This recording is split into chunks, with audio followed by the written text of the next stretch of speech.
Hello and welcome to the Retro Hour, episode number 37, your weekly dose of retro gaming and technology news with me, Dan Wood. And me, Ravi Abbott. Now, if you are new to the show, we come out every single Friday. Ravi and I go through the big stories that have been making the world of retro and tech throughout the week. And then, the second half of the show, that's where things really get exciting. We have on a special guest, someone who's really noteworthy in the history of video game development.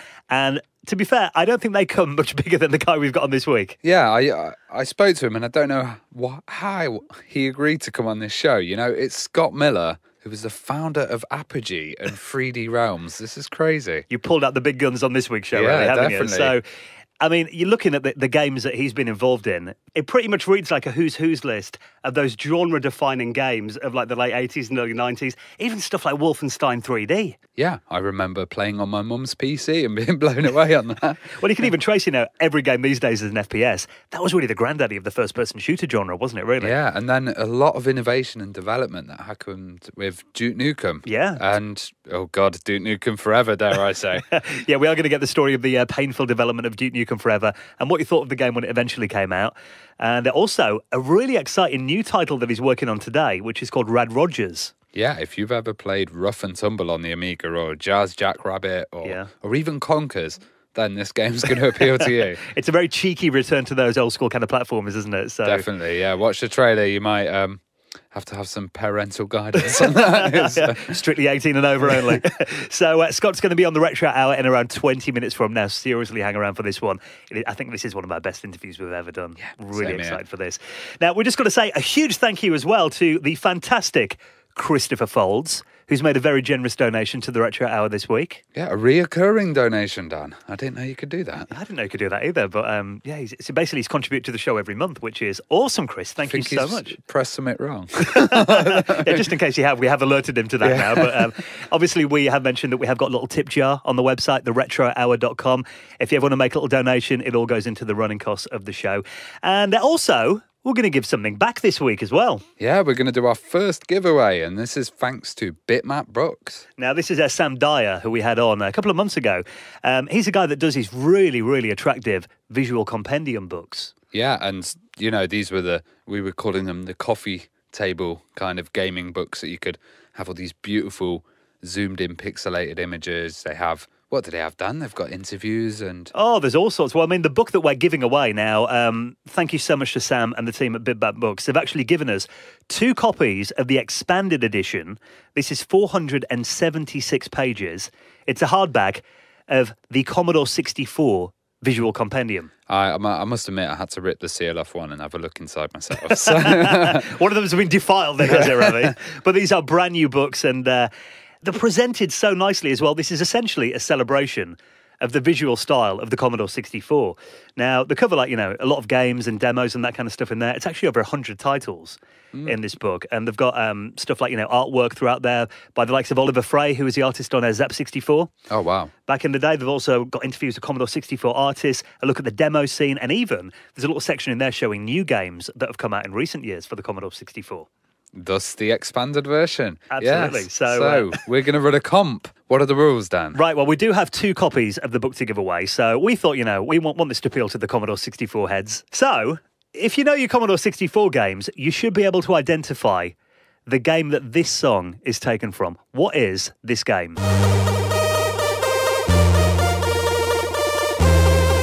Wait for the drop.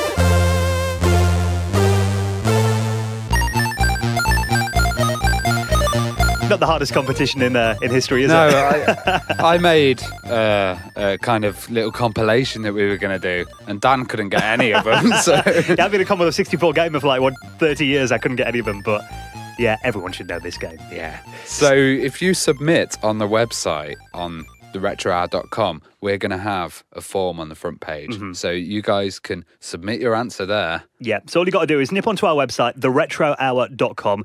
You'll see it right there on the front page, a little form. Fill your details in there, Give us the answer to the game that song's taken from, and then we're going to run this, 2 weeks? 2 weeks, yeah, and then we will email you. Yeah. And also announce the winners on the show. Absolutely. So we'll pick a winner at random from all the correct entries.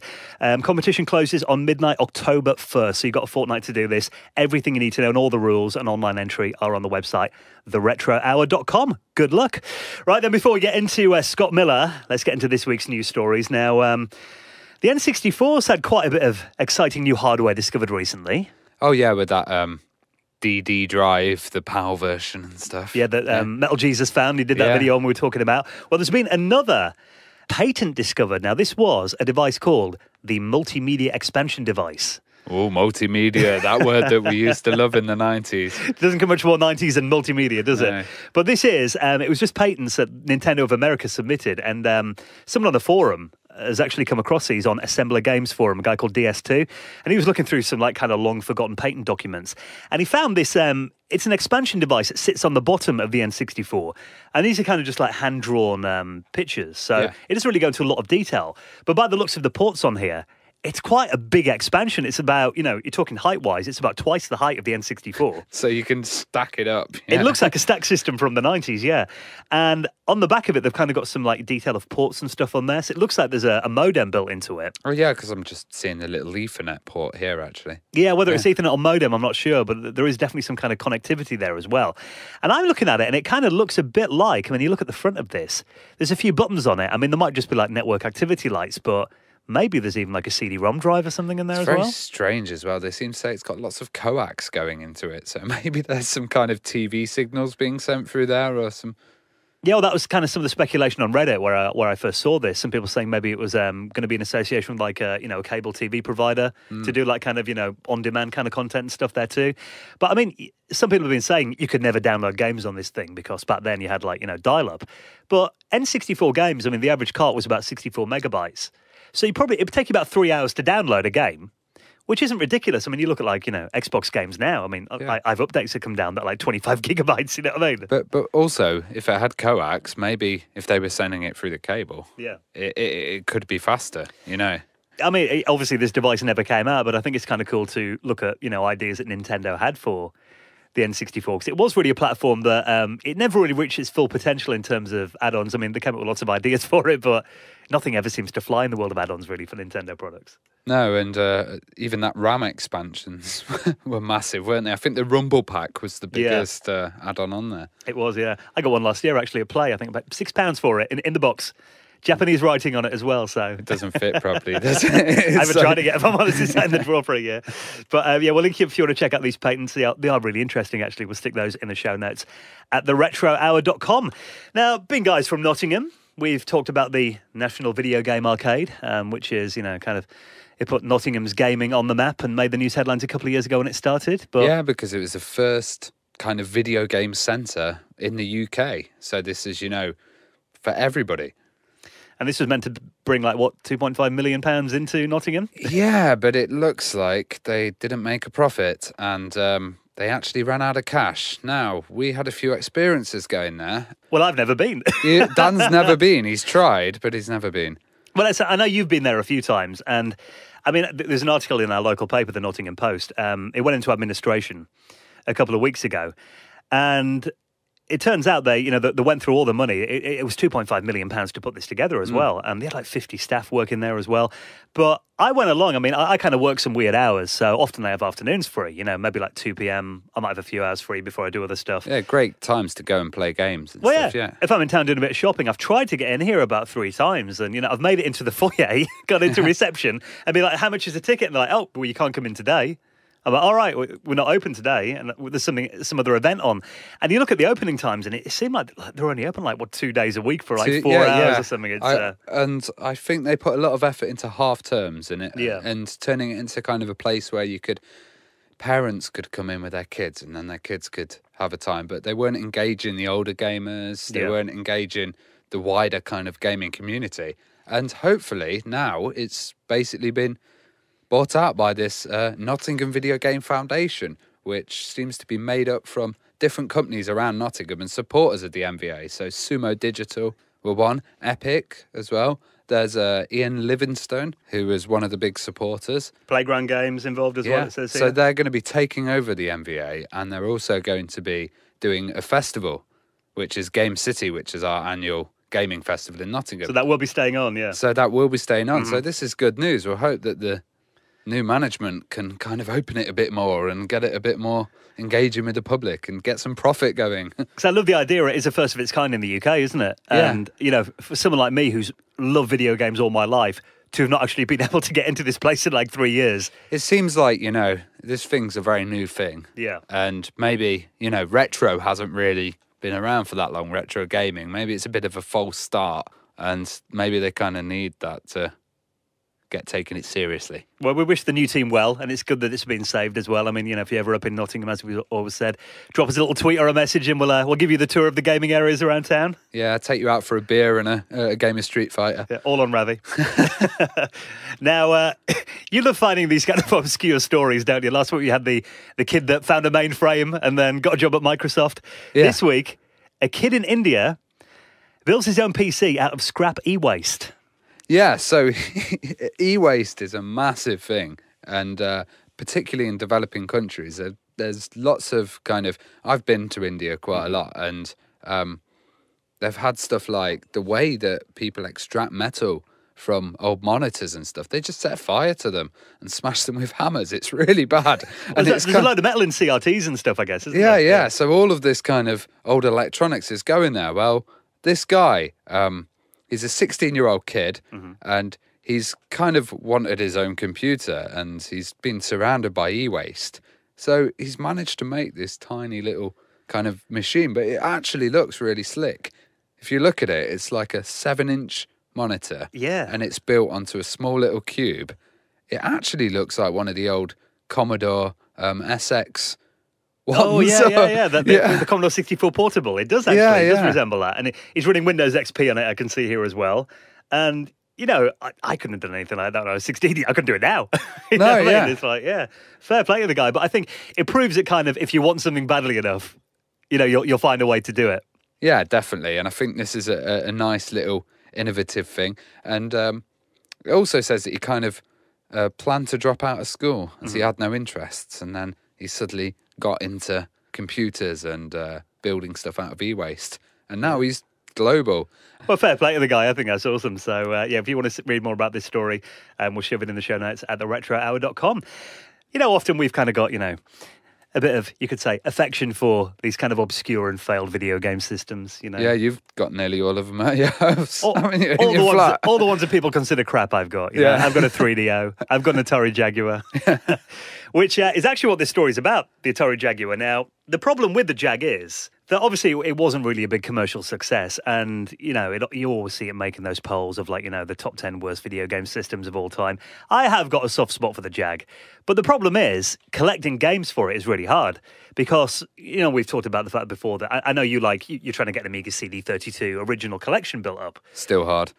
That is hard, but getting Jaguar stuff, I mean, there's like a Mario Kart clone on there called Atari Karts. Okay. And they go for about £600 for the original cartridges, you know. And because of their carts and you can't play backups then because it's a cart as well, so you've got no chance of playing this game. That's the thing. I mean, you know, at least on the Amiga CD32, you can burn yourself a CD-ROM and play it. The problem is that, you know, obviously Crix makes those EverDrive carts that are really cool. I've got one for the N64, for the Mega Drive, for the Super Nintendo N64. And people have asked him on his forum and that before, will you do one for the Jaguar? And his approach has always been kind of like, it's not popular enough to waste my time on. You know, I wouldn't sell enough, which is fair enough.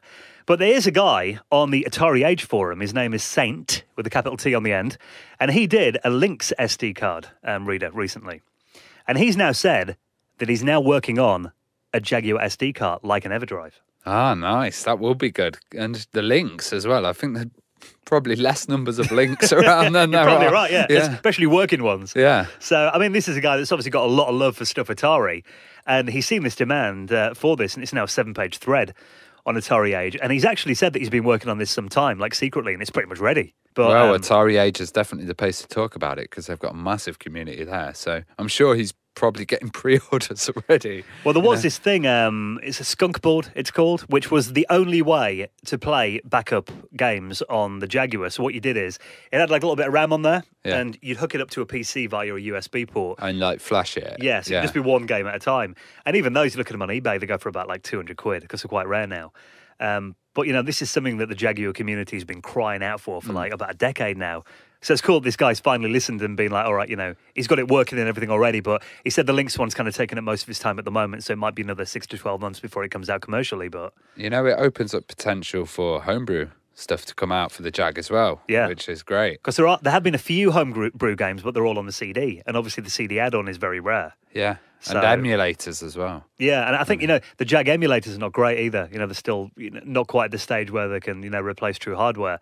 But you're right. I mean, you know, when these become available, and I think, you know, the price of his Lynx SD card reader is pretty affordable.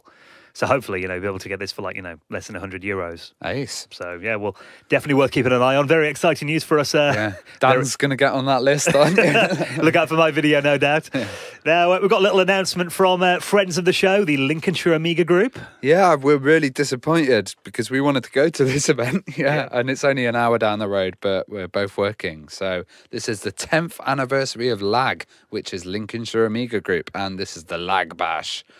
I love it. Yeah, I've been to the Mag Bash, which is the Midlands Amiga Group, and that was really good years ago. But this one's going to be a massive event because they've got Trevor Dickinson, who is the guy from Aeon, so he's basically the current owner of the next generation Amiga stuff. Well, he is Mr. Amiga, isn't he? He's Mr. Amiga. He's got the most impressive Amiga collection I've ever seen. He even walks around, he wears boing ball slippers.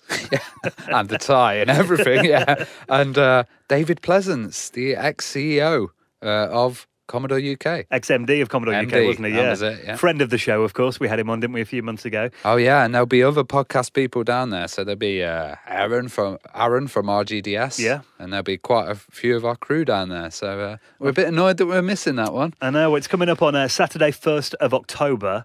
It happens just near Lincoln, a place called Welton by Lincoln. So it's not far from Lincoln Centre. I mean, you can get trains and stuff like that as well. So, you know, I think just having an active Amiga group that have been going 10 years in 2016, I think is awesome, because there's not many around anymore. No, and I'm sure there will be a good piss-up at the pub afterwards. Well, David Pleasance is there, you know there will. So we'll pop a link in the show notes at theretrohour.com if you want to sort your tickets and come along to that. Definitely worth going along and seeing the guys there. This will be a proper one for the Amiga nerds.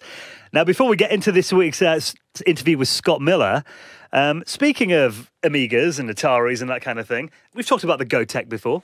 Yeah, so the GoTech is a little drive that you can use, and you can load stuff off USB, and it will read it like a drive sector, and then you can change them about, and you kind of have to cut your case up. Well, you don't have to, but some people have done awful jobs fitting them into the case. Yeah. So this is essentially a USB floppy disk drive emulator. So I'm sure you've seen these around before. You plug them into your old machine, like, you know, it can be an old DOS PC, can be a Commodore Amiga, it can be an Atari ST. You plug it into where the floppy drive used to go and the power in there as well. You know, size-wise, it's compatible with most drives. And instead of having a floppy disk insert slot, you put a USB key in the front with disk images. And as far as the original machine's concerned, you're loading floppy disks. Yeah. So it's a really handy way rather than writing, you know, hundreds of old floppies and running from room to room, which I do often. Then getting read errors and all that on them. It's a really cool way of just having, you know, hundreds and hundreds of disk images. You get like a 4 gigabyte, you know, USB stick. You can have pretty much all your collection on there. So these have been around for a while now, but there is a guy on YouTube. His name is, I'm going to try and pronounce this, Gabor Sikos. Probably said that completely wrong. But he's posted a video of him controlling a GoTech remote controlled with an Android phone. What? So, well, I don't get it. What? So he can control the GoTech? I've got no idea quite how he's done this, because I guess there must be some kind of, must be Bluetooth or some kind of connectivity or some software within running. the GoTech that's connecting to the Android. So he's probably made a custom app. Well, you're looking at, so he's got an Android phone open and he's got a keypad on there. And he can actually program the numbers of the tracks on the GoTech just using his phone, like, you know, wirelessly. That's amazing. So you could basically have it inside the case. You wouldn't even need to stick a USB drive in there. Yeah. Well, you know, you don't need to chop your cases up and all that, like you said a moment ago. No, you could put it in a total different section of the case, like so you don't even see it. Yeah, you know? internal. Yeah, so that is awesome. And actually, looking at the Gotek here, I think there is a little wireless receiver that he's put there on the side. So I think the Gotek does have some like GPIO ports, so you can add stuff to it. So maybe there'll be this kind of Gotek package that you could get, you know? Yeah, well, I mean, it looks really slick. I mean, even the graphics and everything of it, it looks professionally made. And at the moment, he said, the only detail that's on the video is under testing. That's all he said about it. So 2 more weeks. Yeah, probably, yeah. So if you want to check this video out, that'll be in our show notes as well. It seems to be done through Wi-Fi, I think. Yeah, on the I video, think there's some receiver there. So it's very, very slick solution, though. So hopefully we'll be, releasing that to everybody else. We can all get in on the action. Nice. So thank you so much for checking out episode number 37 of the Retro Hour. Don't forget, if you want to get involved in that competition to win those Commodore 64 Visual Compendium Extended Editions, you've got 2 weeks. Identify that clip of the song that we played a bit earlier. Which game's it from? The competition is on the front page of theretrohour.com. And we'll be out again next Friday. Now, into this week's special guest. Oh, God, it's Scott Miller. I can't believe it. And we talk about such great things as, like, Ken Silverman's engine and connection with ID software. Oh, it's just so good. Got to hear the story of how he met John Romero as well. That is awesome. Yeah. That's coming up now. Here he is then for the next 45 minutes or so on the Retro Hour. Scott Miller, and we'll catch you next Friday. Ciao. You're listening to the Retro Hour podcast, and it is our pleasure to welcome this week's special guest. Welcome to the show, Scott Miller. Yeah, no problem at all. Really appreciate you joining us this week. So it would be quite nice to get your story right from the beginning. Let's just go all the way back. What was your first experience with a computer? Boy, I was living in Australia, and our school got a computer. There was an elective class, and me and a bunch of friends took that class. And I think it was a Wang 2200 that the computer was. It had an attached keyboard, a built-in floppy drive.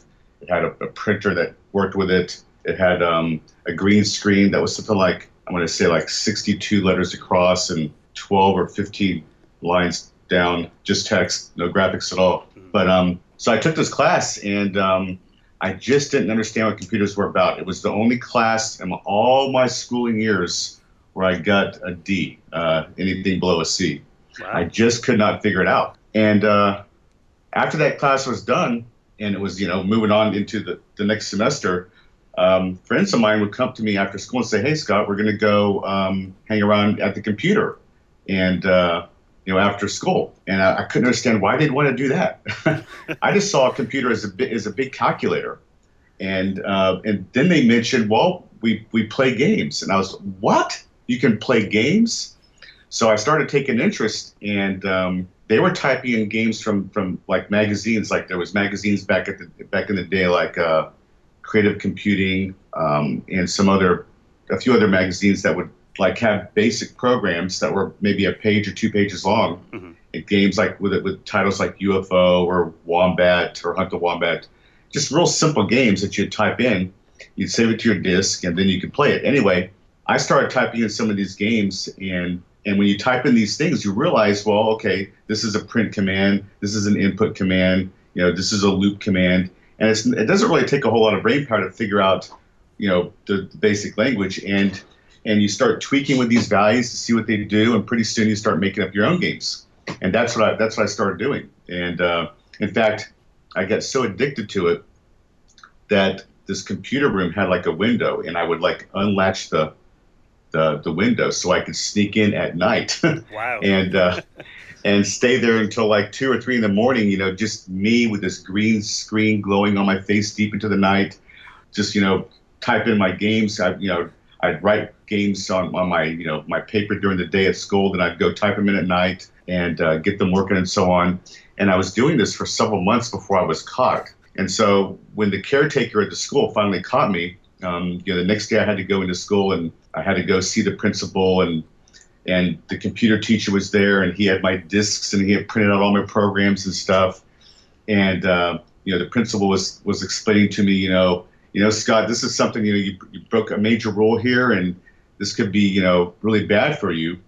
But then he said, but I have a deal to make with you. And he slid a key across his desk to in front of me, and he said, if you promise to help the computer teacher whenever he has a question, you can use that computer whenever you want. Because they had looked through all my programming and everything, and the computer teacher realized I was doing some pretty advanced stuff for the time, and I hadn't hurt anything. So they decided, I was harmless. You must have been the first kid in history ever to get busted sneaking into school. Well, it was that was some crazy times back then for me, at least, because I was such a I never got in trouble in school. So for me to do something like that just tells you how much the computer bug really had a hold of me. Well, what languages were you initially programming in then? I wasn't even aware there was more than one language back then. It was just BASIC. And it wasn't until this all happened, by the way, when I lived in Australia. All my high school years, I lived in Australia. And when I came back to the United States, I felt like I needed a computer. And so I got the Commodore 64. And then I eventually got the Amiga when it came out, and then eventually the IBM PC. And really, it was only when I started getting into these other computers, especially the Amiga, that I realized there were even other languages. I knew there was other languages like COBOL and Fortran, but these were out-of-date business-only languages, and I didn't care about them. It wasn't really until I got the IBM PC that I started exploring other languages. And when the IBM PC was around in the early 80s, there was this company called Borland who was releasing these compilers that would do like Pascal and Modula and C, and so I switched over and started using Turbo Pascal, which was a super nice little integrated editor and compiler, and it was basically just as nice as using BASIC, because with BASIC you could type something in and then hit run and immediately see your results. Well, it's pretty much the same way with Turbo Pascal. That was how this company became so popular, is through this integration of editor and compiler, and it made it just so sweet and simple. And that's the language that really got my company, Apogee, kind of off the ground, because all my original games were written in Pascal. So, yeah. It's quite interesting you mentioned the Commodore Amiga in there as well, because I know it was big in Australia and over here in Europe, but it wasn't really a big system in America, was it, in terms of, commercially successful? Well, it was either that or the Atari ST at the time. I think the Amiga may have come out first, so that was a factor. But also but I was a Commodore person also, and so I just wanted to stick with Commodore. And also the Commodore, from all the reviews I was reading back in the day before these computers came out, the Commodore was the more advanced one, I should say the Amiga. It had a true multi-threaded operating system, and it just could do a lot of amazing stuff. So I wanted to have the most advanced thing, so I went with that. Well, when was the point that you kind of decided to found Apogee then and turn it into a proper games company? It's kind of when my hobbies started making a lot of money.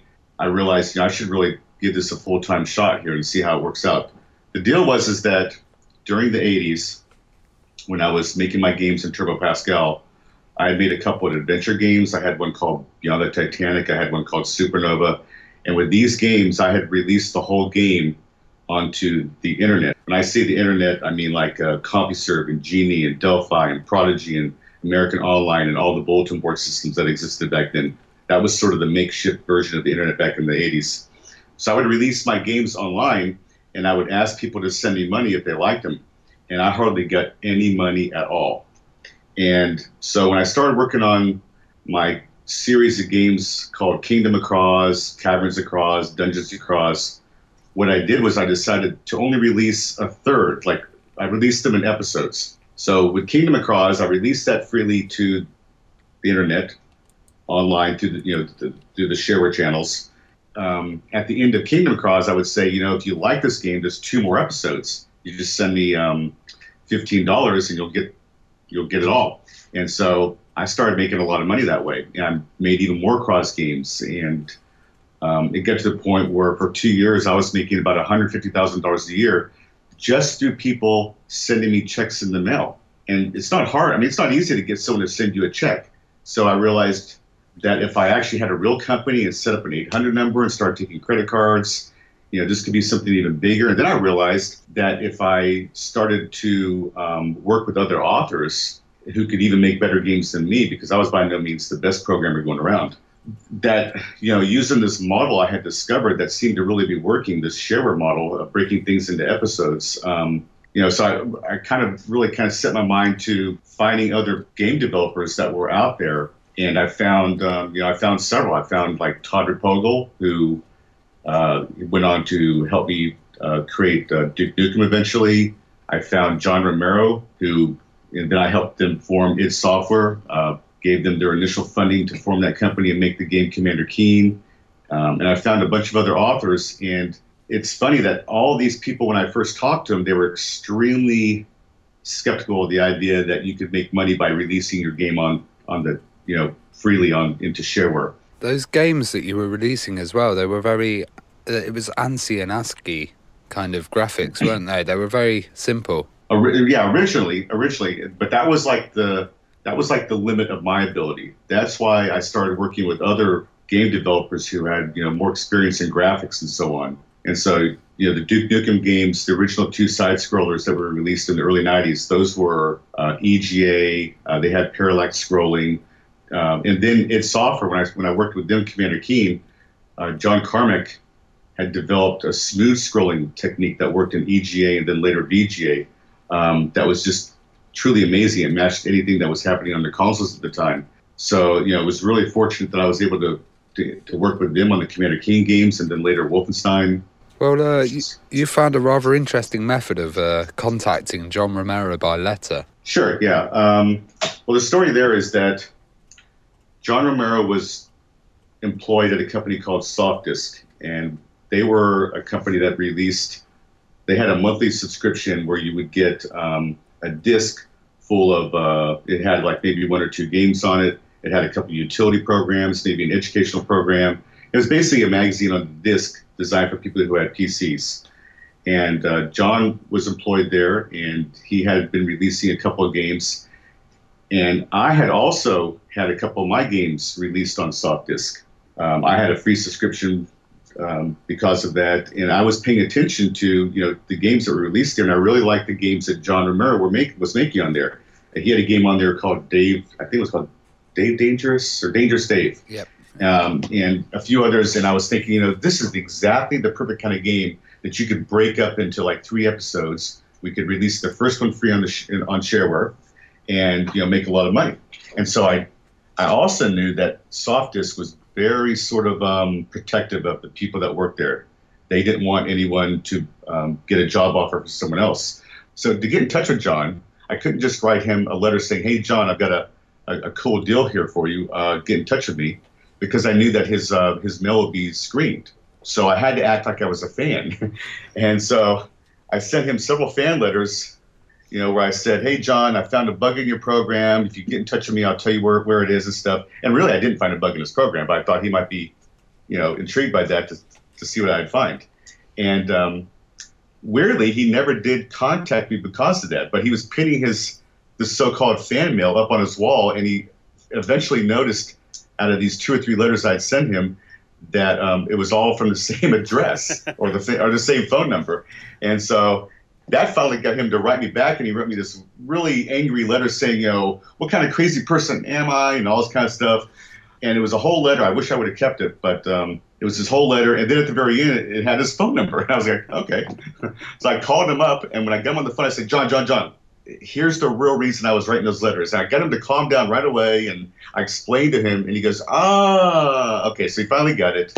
And then he said that just by total coincidence, they had very, very recently, like within a week or 2, had created this smooth scrolling engine, and they had a demonstration of a Mario game.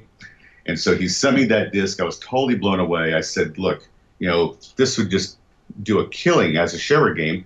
Like I said, they still didn't believe that you could make money in shareware, and so they said, they would like to do a game, but they would require some money up front just to cover their time because they didn't really feel like it would do well.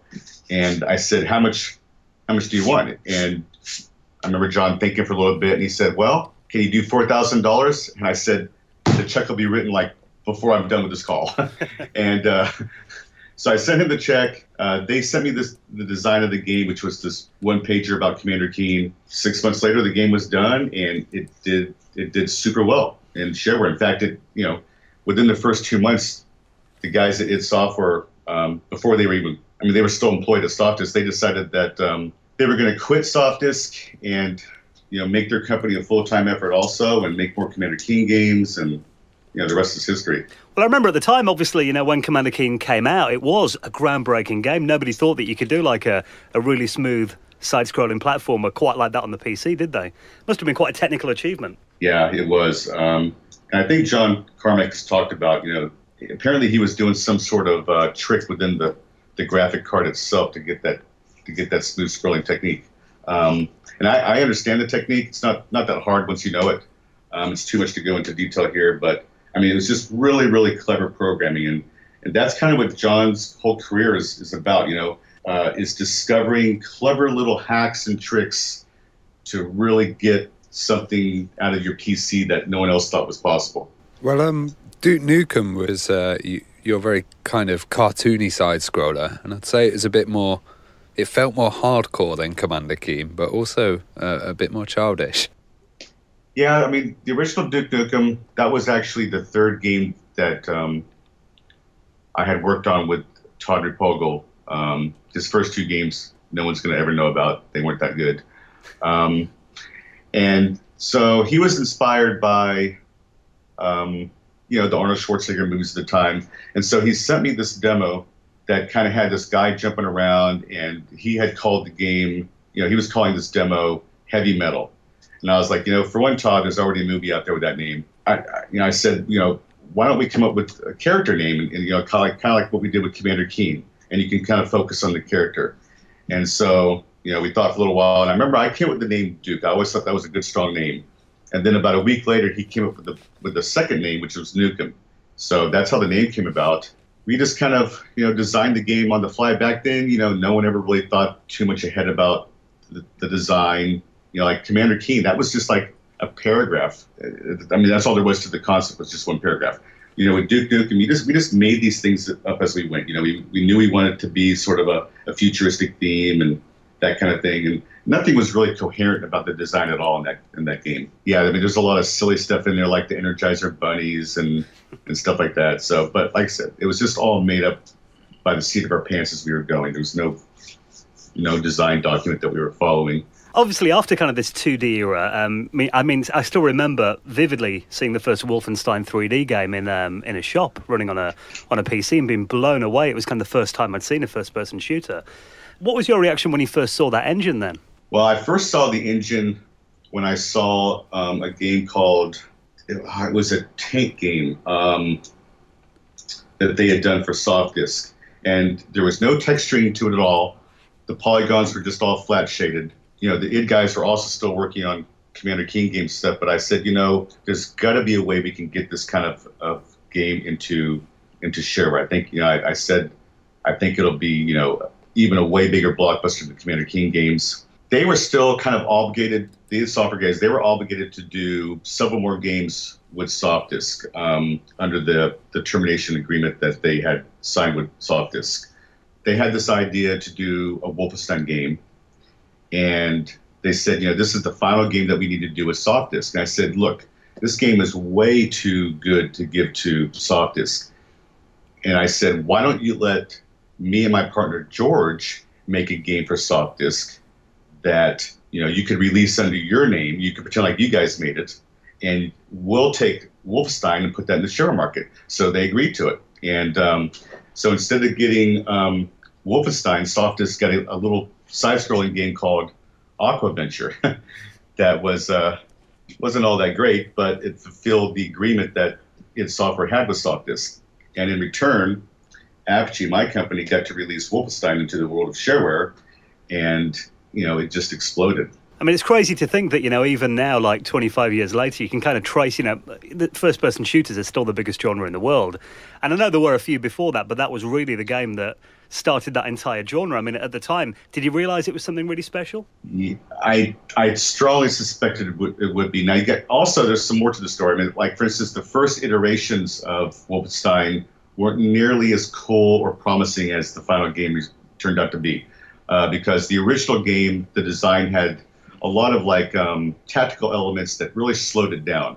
For instance, you could sneak up behind an enemy, kill him, and then search his body for stuff, and then you could hide his body, because if you left his body out in another patrolling guards saw the body, it would bring in a bunch of other guards down on you and stuff. And so there was all this sort of searching and moving bodies around and hiding them, and it really slowed things down. And I remember when I was playing these early versions of the game, I was sending id Software back notes saying that I don't think this stuff fit with the game. I know that for my part, I tried to help get the game more to just being pure action, which is what it ended up being. And at some point, they agreed, and all that sort of strategic stuff was removed from the game. And in my opinion, it made for a much better game. Well, after this, there was a small engine from a guy called Ken Silverman, who was a young man who'd contacted you, and it was Ken's Labyrinth. How did you help Ken develop his engine? Well, he had a game engine that kind of was similar to the Wolfenstein engine. So yeah, he had released a little demo game out there called Ken's Labyrinth. And I forgot how I got in touch with him or if he got in touch with me, but we started talking. I knew at that time that id Software was going to go off and do their next big game, Doom, and they were going to self-publish it. So, in my opinion, Apogee, we needed our own engine guy like a Carmack to help us make games. So Ken Silverman, he was young at the time. I think he was maybe 17 or 18, but you could tell that he was super smart. I remember like a year or two later, John Carmack even complimenting Ken by saying that, as far as John was concerned, Ken was the next best 3D coder out there. Ken was a really smart guy. And, we started working with him, and, we let him know that it was moving up to their next engine. It was going to be, it wasn't going to be just a 90-degree sort of an engine. It was going to be, there was going to be height to it. You can go up and down. You could, the walls could be at any angle. There was going to be shadowing. And so Ken thought, well, if John can do it, then he could do it too. And so he said, Ken set about to make us a competing engine. That's when we started developing Duke 3D. Well, it's great because that engine kind of developed so much, adding like fake looking up and down, translucency, and stack sectors and all of this stuff. And it really helped kind of create a new game, and that obviously led to Duke Nukem 3D. Right. Carmack's approach has always been, super lean and super mean with his engines, and it's an approach that really worked for them. And it's an approach that really works when you're the first one to the party, and which they were with Duke. When you're second to the party, you need to have some more bells and whistles, and that's why we added a lot of stuff to the Duke 3D version of the engine that wasn't in Carmack's engine. We had to have all that other stuff in there too, so that we weren't just like a full-on clone of their game. We had to have extras and more of this, and looking up and down, and the stack sectors, like you said. These were all things that we knew we needed in the game to take it to the next level. Well, around this time, obviously, Doom was massively popular as well. I mean, did you keep in touch with John Romero around this time at all? Was there any kind of conversations had? It really kind of fell off once they started working on Doom. I remember going over to their offices a couple of times to see what they were working on, and John would give me a really good sort of preview of the game as it stood at the time, and it was always super impressive. Also around this time in 1994, Apogee started working with a newly formed company called Parallax Software, and these are the guys that went on to develop the game Descent, which is kind of set in, it was like a full 3D style game, 6-degree freedoms, where you're flying these little spaceships through these corridors, shooting at other spaceships and so on. So this was a game that was going to be our first full 3D game. The two main guys from Parallax, Mike Kolos and Matt Toshlog. That's right, Matt Toshlog. Anyway, these guys had come down to Dallas, and I arranged a meeting to go over to see the id Software offices. And so we went over there for a couple hours, and I remember we all talked to, both, John Romero and John Carmack. And it's amazing how forthcoming John Carmack always is with all of his technical innovations with his games and stuff. It just seems like he'll just tell you whatever you want to know. And so Matt and Mike, we all learned just a lot about what they were working on over there at the time. And I'm sure it really helped out Matt and Mike in terms of their Descent engine. Anyway, we never ended up publishing Descent because we sold the rights to Interplay, and they took it to the retail market. But part of this is, it's amazing how back in those days, sort of like the community was very open. Like we would share information with anyone. I know that id Software would. And it was just, it was just all part of the shareware scene back in those days. You know, it was all very open, and that's why even like the whole modding community emerged, because it was always about, you know, set the information free, set the code free, let people enjoy it like they want. Not signing NDAs all the time. And exactly. And I suppose that was a completely opposite to the consoles, where it was a closed world. True, but I wonder if it was even possible that, you know, on the consoles to do anything differently. I mean, on the PC, it was, you know, easy. Like when we released Duke Nukem 3D, you know, I think we released the editor as part of the package, and we had developed a scripting system to allow people to modify things, because it was very obvious to us you want to turn your fan base into, you know, into a development team of sorts, and it just keeps the project alive. It just keeps the game alive if people can modify it and extend it and just use it really as a toy. Well, it's crazy because even with Ken's engine at the moment, people can still modify it and have 24-bit graphics and everything on there. It truly is amazing. Truly is. 20 years later. Well, with Duke Nukem, it was such a change from the original platformer, and had some really innovative stuff like hearing the guy's voice behind the shooting, and the kind of tongue-in-cheek themes as well that they had in there. Did you enjoy creating that? Yeah, it was a ton of fun. It was really, I mean, a lot of that stuff happened just because, you know, the specs of the PC kept improving and the sound cards kept improving, and that allowed us to add voice and better music and so on. So we were just taking advantage of the fact that, you know, technology kept improving. You know, the 90s was such a wild ride because it seems like every year or two, the specs had doubled. It just opened up a whole new world of things you could do. So, you know, from really the beginning of that decade, you know, we went from Wolfenstein in 1992 to, you know, Half-Life at the end of the decade, you know, with physics gameplay and all kinds of cool things. So it just all happened so fast that decade. Well, Ravi mentioned then about Duke Nukem's voice, and I think, you know, today that's kind of as iconic as the rest of the character as well, and it's really one of the things that everyone really remembers about, you know, Duke Nukem 3D. Who was involved in the creation of the voice then, and how did the ideas come about Duke's voice? The voice actually didn't enter the game until the final probably 5 to 6 months of the game. It was never really planned from the beginning for Duke to say anything. When the voice was first, you know, the idea of using the voice was first came up, the idea was for just to like use his voice to like select a different skill level. Like, you know, we had 4 or 5 different skill levels, and if you selected one, we were going to have Duke actually read it off. I think we were going to have him say something like when you start the game, like, you know, let's rock.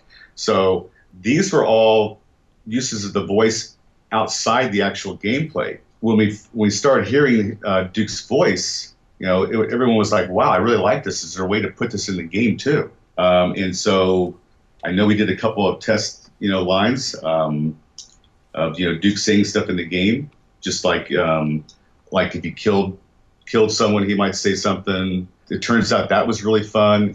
And so then we started writing lines for like specific events, you know, like one-timers and stuff. So it all kind of happened really sort of last minute, and I think we got maybe about 100 lines in the game.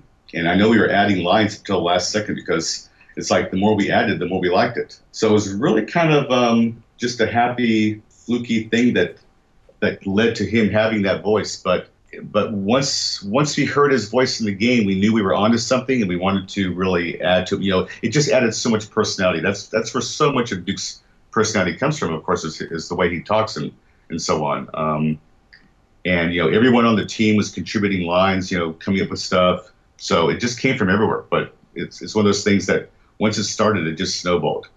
I imagine around that time that probably sold a lot of PC sound cards as well. Right.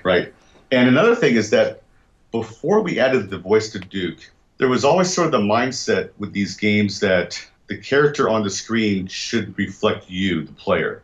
And so there was always a bit of pushback, you know, should we make that character, it's, you know, someone else that's not really you? And so when we started giving Duke his voice within the game, there were some people who still thought, this isn't right. I don't feel like I'm playing me anymore. I think enough of us realized that Well, you may not be playing you, but you're playing someone that you might aspire to be. And that's just as important. But it had all the, the really cheeky elements in there as well, stuff like, strippers, even toilets and that in the game too. I mean, was it kind of a conscious effort to make Duke like the ultimate macho man at this stage? Kind of in an over-the-top way, and we didn't really ever want anyone to take it too seriously. It was more played for humor. Duke never purposely says anything funny, but what he says is kind of funny because it's almost too over the top to be true. So, yeah, I mean, we went a lot for humor. It was kind of like, the one-liners that you'd hear Arnold Schwarzenegger say, I'll be back and stuff like that. So you kind of wanted to give Duke that same sort of fun personality. Now, Duke was a massive game, very popular everywhere, and it still stuck to that shareware model as well. So was that working out with Duke? Oh, yeah. I mean, we were still, every game we released, even up until the first Max Payne, which came out, I think, in late 2001, we still had a shareware version of that too. It was a model that can still totally work. Basically, what a lot of publishers did, because they saw the success that we were having, they basically started releasing demos. That was kind of their version of shareware. They would release, a 1 or 2 level a demo of their game. It's still like that today, I guess, isn't it? With like Xbox Live and PSN, you download like, a short, like 1-level demo, I suppose. It's essentially shareware, isn't it? Just online. It's really the same concept. Now, we were releasing like a whole 1/3 of our game back in the day, except for when it came to Max Payne. We decided to only release about maybe 15% of the game as shareware. So it really became more like a demo when we did it that way. But it still allowed people to order the game directly from us. And we sold, tens of thousands of copies directly with Max Payne. And with Duke 3D, we probably sold 100,000 copies directly to consumers, on top of, the millions that were sold in stores. Well, you mentioned Max Payne there, and obviously, that was such an atmospheric and intense game. How did the story of Max Payne come about then? Well, the team was Remedy Entertainment. They were located in Finland, and they had contacted us. They wanted us to take a look at their game that was called High Speed, which was a little top-down 3D racing game. And I really liked the game, and I really liked the team. And so we ended up making a deal. We renamed the game to Death Rally and added some fun elements to it. And the game went out there, and it actually did really, really, really well. And so Remedy, wanted to do more games with us. And so after about 3 months after Death Rally was released, they visited me in Dallas, and they had 3 game pitches. One was a bit like Homeworld, one was a big full 3D racing game, and one was a top-down game where you played a detective and you solved these crime puzzles. I told him I didn't really like the space game. I felt like that was too big of a project. I didn't like racing at all. We'd already done that. But I did like this game that they were calling Dark Justice. And they wanted to do all 3 games. And I remember sitting down and saying, look, that's going to be a big mistake. You're a growing company. You should really just focus on one game. And I think it should be this Dark Justice game. But I think that we should take a look at this design here and do something different. And so I suggested them, let's do a full 3D game. Let's create this character. Let's give this character this great backstory. And this meeting took place like in late 1996. And I remember saying, if we develop this right and make such a compelling character, there's a good chance that a film will be made out of this. And sure enough, eventually there was one. So they kind of really bought into my ideas and my suggestions. And they went back to their offices and they started working on a full 3D game and developing this character. And, we spent months and months and months trying to come with just the right name for the character. And, I remember suggesting Max early on, but we could never come up with a good last name. And we'd actually trademarked the name Max Heat. That was like the best we could come up with. But I knew it just didn't feel right as a name. And someone from Remedy sent this big list of about 30 names of last names as suggestions. I remember reading through it, and I came across Payne, P-A-Y-N. It was like, my God, that's the perfect last name. And so we abandoned the Max Heat trademark. We got the Max Payne trademark, and that became the name. And that project took about 3 or 4 years to make. Another huge hit. Well, some of the innovations, like bullet time that was seen in there just after the Matrix, and some kind of atmospheric stuff like the blood maze, I remember that. They were really interesting, and you wouldn't usually expect them in that kind of game. I'm almost sad that the Matrix came out when it did, because we had all that stuff in there before any of us saw the Matrix. I'd actually come up with the name Bullet Time before the movie came out. The effect came about because I was in Finland. I would visit them every once in a while to work on the project over there. And I remember being over there, and they were showing me these cool death animations to where when Max would shoot a guy, the game would switch into the slow motion mode, and the guy would fly backwards in slow motion, hit a wall, crumple down. Ragdoll physics that were really cool. And I was so blown away by this. I was like, there's got to be a way we can use this as actual gameplay. I remember suggesting, what if Max had this power? This was, it felt kind of odd saying it because it felt like giving Max a superpower, but I was like, we just got to go with it, and we'll just explain it as, he has just these ultra quick reaction, reflexes and so on. And so they added it to the game to where Max could activate the slow motion stuff. It just worked out like a miracle. It was just the thing that made the game, from good to completely awesome. And this was probably about a year and a half into development. It wasn't an idea that was there at the beginning at all. It was just another one of these amazing, happy discoveries that can happen along the way. Well, obviously around this time, and while all this was going on, Duke Nukem Forever started development, which of course did become kind of a legend in the video game industry over the next decade or so. What's the story with that from your perspective then? What's the story with Duke Forever? Well, it ends up being a sad story. Let's see. Well, that was a project that was primarily run by my partner George, and the projects I focused on were Max Payne, and then later, Max Payne 2, and then Prey, and some other projects that we worked on the side. I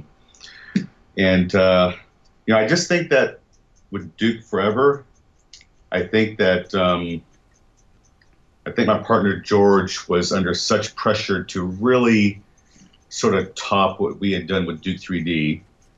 And then it became a matter of also topping what other games were doing out there. As time went on, better and better games were released by other companies. And, I think the feeling was, whatever we do with Duke 3D, it has to be the best thing ever. And other companies were making, progress on their engines and doing amazing things. And every time something really innovative came out from another company, there was a lot of pressure to include whatever that was into Duke Forever. And it just ended up being, development. It was a development money pit. And it just really, until about the last 2 years that the company, up until like between, I think around 2006 and 2008, is when the company sort of released all the employees at 2008. But about the 2 years up until the 2008, I think we were finally getting back on track. We had hired a really good producer, Brian Hook, who used to work at id Software, and now he works at Oculus. He came in as a producer and really kind of gave the team the exact right kind of project management. George's area was always sort of the creative side of things, and we needed someone who was really hardcore on project management, and that's what Brian Hook was giving us. So I really think that if the company could have stayed together another year or two, that we would have had a really, really strong release. But Take-Two pulled its funding from us, and so the game we basically had to do a deal with Gearbox to finish it. So I remember reading, magazines and stuff throughout the 2000s, and it would seem like, that there'd always be a news release and they'd show some new screenshots, and it was like a complete reboot of the game. I mean, how many times was it? Was it started from scratch several times then? I don't think it was ever really started from scratch, but I mean, there was, we did one engine change very early on. We went from its Quake engine to the Unreal engine. And then we kind of basically just rebuilt the Unreal Engine over the years.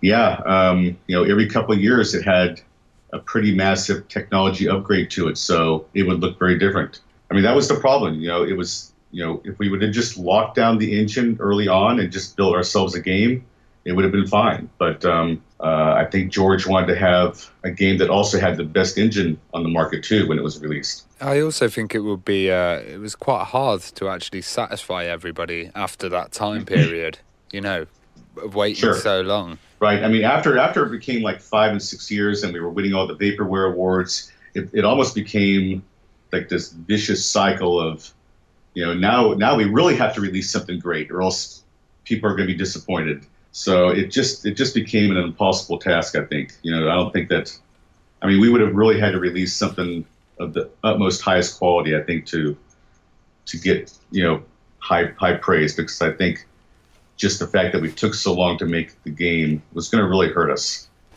And what did you think of the completed product then? Honestly, not much. Not much. We sold the rights to Gearbox, and we thought that the game would be, I guess, much more improved over the state of the game when Gearbox took it over. That was a bit disappointing that it was basically the same game that we handed to them. And I know that there was a small team called Triptych, who was former 3D Realms employees, who kind of helped stitch the game together and get it to where it could be something that could be released. But, they were a small team, and I think it was just too much for them to handle. And, they did a really good job given the circumstances, but I was really expecting that Gearbox would add 10 or 20 of their own people to the project and just really kind of make it a true AAA release. And I don't think that happened.